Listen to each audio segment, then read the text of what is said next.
இன்னைக்கு பாசி பருப்புல பாயசம் செய்ய போறோம்.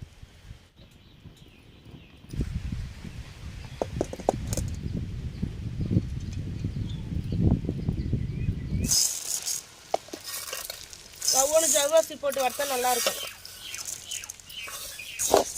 ரொம்ப தீவிரம் நல்லா மிதமான பதத்து வறுத்து எடுத்துக்கணும். நல்லா இந்த பதத்துக்கு ஆன பிறக்கும் தண்ணி ஊற்றிக்கணும்.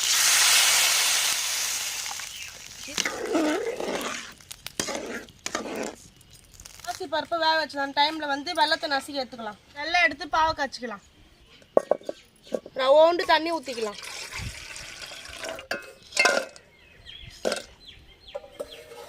இப்போ நல்லா வெல்லம் கரையிட்டோம்.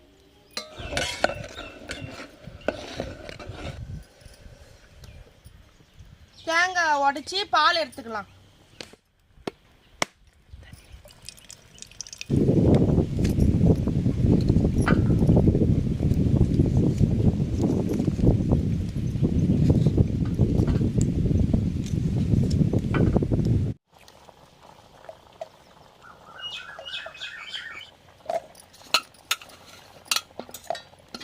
தேங்காய் பால் அடிக்க சொல்லி 2 ஏலக்காய் சேர்த்துக்கலாம்.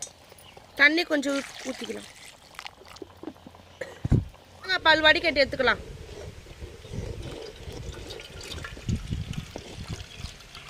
நல்லா இந்த பதத்துக்கு வெந்த பிறக்கும் வெள்ளைப்பாவை எடுத்து ஊற்றிக்கலாம்.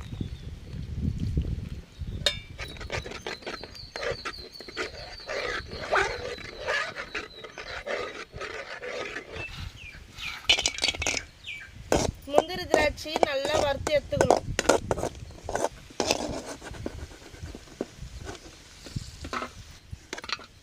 நல்லா இந்த பதத்துக்கு வந்த பிறக்கும் முந்திரி திராட்சை ஆட் பண்ணிக்கலாம்.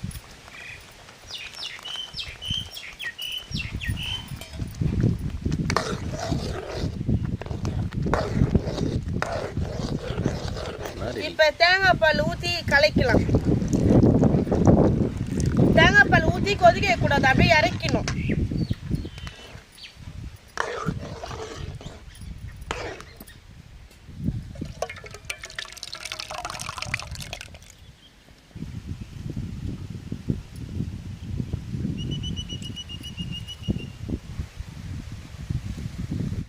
நெய் ஊற்றி பாசிப்பருப்பும் ஜவ்வரிசி நல்லா வறுத்துட்டு வேக வச்சு இருக்கும். வெல்லம் பாவு எடுத்து மிக்ஸ் பண்ணிட்டு நெய்யில முந்திரி திராட்சை நல்லா வறுத்துட்டு அது மிக்ஸ் பண்ணிட்டு லாஸ்ட்ல தேங்காய் பால் எடுத்து மிக்ஸ் பண்ணி அப்படியே இறக்கிட்டா பாசி பருப்பு பாயசம் ரெடி ஆயிடும். ட்ரை பண்ணி பார்த்துட்டு எப்படி இருக்குன்னு சொல்லிட்டு கமெண்ட் பண்ணுங்க, லைக் பண்ணுங்க.